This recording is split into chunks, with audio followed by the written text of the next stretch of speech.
This is one of the creepiest and most unexplained encounters to ever happen on one of Malaysia's most infamous highways.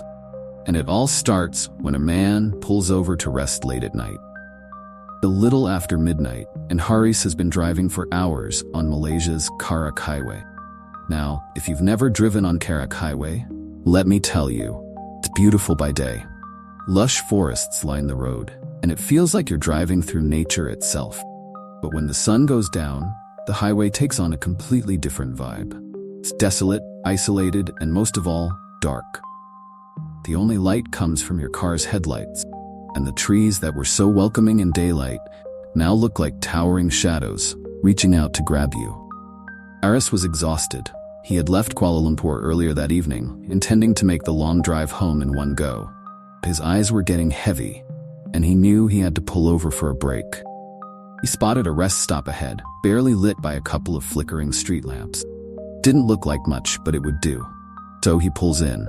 The rest stop is eerily quiet, and apart from Haris's car, there's no one else around. The lamps overhead buzz faintly, casting long, eerie shadows across the cracked pavement. Haris shuts off the engine, leans back in his seat, and closes his eyes. He just needs a few minutes to rest. But then, tap, tap, tap. At first it's faint, almost like the sound of a tree branch brushing against the window. Haris ignores it, figuring it's nothing. But then it comes again, louder this time. Tap, tap, tap. Haris's eyes snap open. His heart skips a beat, and for a second he thinks he might be dreaming. Slowly he turns to his left, and that's when he sees it. Or rather, sees him. Standing right outside the driver's side window is a boy. He looks to be about 6 or 7 years old, with short black hair and what looks like a school uniform. The boy is staring straight at Haris, the eyes wide and pleading. Haris immediately feels his stomach drop. What's a kid doing out here in the middle of nowhere? It's past midnight, and there's no one else around. Haris hesitates for a moment before rolling down the window just slightly. "What are you doing here, kid?" he asks, trying to keep his voice steady. The boy blinks and, in the softest, most innocent voice, says, "Have you seen my mommy?"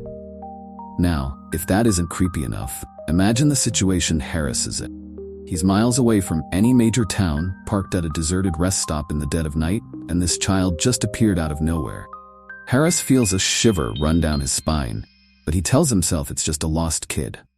Maybe his parents are nearby, or maybe their car broke down. He has to help. "Where's your family?" Haris asks, glancing around the dark, empty rest stop.